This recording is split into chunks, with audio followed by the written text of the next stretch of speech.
Throat चक्र गले के बिल्कुल सेंटर में होता है जहाँ थायराइड ग्लैंड वाक़या होता है। थ्रोट चक्र किसी भी शख्स की बोलने की, सुनने की सलाहियत को कंट्रोल करता है। उसका उसकी जो इज़हार राय की क़ुव्वत होती है उसको भी कंट्रोल करता है। उसकी कम्युनिकेशन पावर को कंट्रोल करता है। उसकी ऑनेस्टी को थ्रोट चक्र कंट्रोल करता है, डिसाइड करता है, रूल करता है। ऑथेंटिसिटी किसी शख्स की थ्रोट चक्र रूल करता है। और इसके अलावा जो ज़िंदगी का असल मकसद होता है, द ट्रू लाइफ पर्पस, इसको भी थ्रोट चक्र ही कंट्रोल करता है या यूँ समझ लें रूल करता है। और ये जैसा कि मैंने अर्ज़ किया कि ये गले के बिल्कुल सेंटर में होता है जहाँ थायराइड ग्लैंड वाक़या होता है। थ्रोट चक्र जब इम्बैलेंस हो जाए, यानी अपना तवाज़न ये लूज़ कर दे, यानी या हाइपर एक्टिव हो जाए या हाइपो एक्टिव हो जाए, यानी कि अंडर एक्टिव या ओवर एक्टिव हो जाए, इन दोनों सूरतों में वो बैलेंस या तवाज़न में नहीं रहता। तो उस सूरत में किसी भी शख्स की जो बोलने की सलाहियत है, इज़हार राय की सलाहियत है, उसमें कमी वाक़या हो जाएगी और वो इज़हार राय भी खुल के नहीं कर सकेगा, काफ़ी शाय हो जाएगा और पब्लिक स्पीकिंग जो उसका कॉन्फिडेंस है वो भी काफ़ी हद तक शेक हो जाएगा, खुद एतमादी में कमी वाक़या हो जाएगी उसकी। इसके अलावा उसकी जो है वो सुनने की सलाहियत भी मुतासिर हो सकती है और बातचीत में दुश्वारी आ सकती है। और बाज़ लोगों को अगर उनका थ्रोट चक्र, बाज़ बच्चों में भी इम्बैलेंस हो जाता है, खैर बड़ों में भी हो सकता है, तो उनमें झूठ बोलने की एक आदत पैदा हो जाती है। खामखा बात बेबात बात छुपाने लगेंगे या बात झूठ बोलने लगेंगे और गले के और जो मेडिकल प्रॉब्लम्स हैं वो भी पैदा हो सकते हैं गले के, ज़ुबान के, या यानी गले के इर्द गिर्द जितना एरिया बनता है उसका।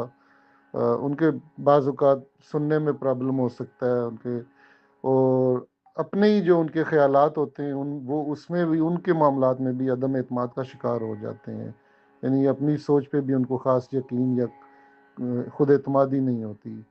बाज़ लोग ज़्यादा बोलना शुरू हो जाते हैं या मुकम्मल खामोश हो जाते हैं जब थ्रोट चक्र उनका बैलेंस में नहीं रहता। उनकी क्रिएटिविटी या तख्लीकी सलाहियतें भी मुतासिर हो जाती हैं और वो समाजी तौर पे भी तन्हाई का शिकार हो जाते हैं। तो ये तो कुछ अलामात हैं जो थ्रोट चक्र के इम्बैलेंस होने से पैदा हो जाती हैं। अब इसको तवाज़ुन में कैसे लाया जाए, तो उसके लिए चंद आसान टिप्स आपके साथ शेयर कर देता हूँ।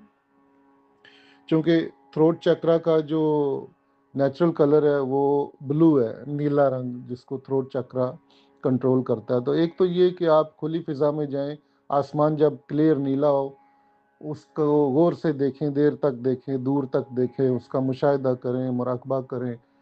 नीले रंग की किसी चीज़ पे आप अपने कमरे में भी मुराक़बा कर सकते हैं। और नीले रंग की ग़िज़ा जो कि बहुत ज़्यादा आसानी से नहीं मिलती, लेकिन ब्लूबेरी मिल जाती है फ्रूट्स में, आप वो खा सकते हैं जो नेचुरली नीले रंग की होती है। और कोई सब्ज़ी, दाल या कोई फ्रूट आपके ज़हन में आता हो नीले रंग का, वो भी हेल्प करेगा।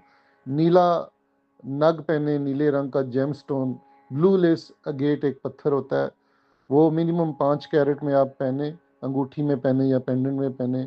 और पहनने से पहले क्लेंस ज़रूर करें उसको, पत्थर को, उसकी जो नेगेटिव एनर्जी है उनको ज़रूर क्लीन करें यानी। और उसका तरीका ये कि ब्राउन चावल लें, कच्चे उनमें रात को डुबो के रख दें उस पत्थर को, और दूसरे दिन उसको आप जब सूरज निकले तो चावल परिंदों को फेंक के पत्थर यूज़ कर लें। और अगर आपने उसको पहले अंगूठी में या पेंडेंट में या ब्रेसलेट में डलवाना है तो पहले डलवा लें, उसके बाद क्लेंस करें ताकि किसी और के हाथ ना लगे उस पत्थर को। उसके अलावा आप अपने मुराक़बा, मेडिटेशन, विर्द-ओ-रात जो करते हैं, तो उसमें वो भी आपको काफ़ी मदद कर सकते हैं।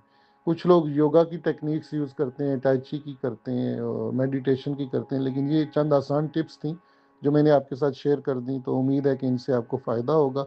अगर मज़ीद तफ़सीलात में कुछ पूछना हो थ्रोट चक्र के हवाले से या सातों चक्रास में से किसी और चक्र के हवाले से, तो आप मुझे मैसेज कर सकते हैं। अगली वीडियो तक के लिए इजाज़त चाहता हूँ, अपना ख्याल रखिएगा। Thank you for watching my videos. Thank you.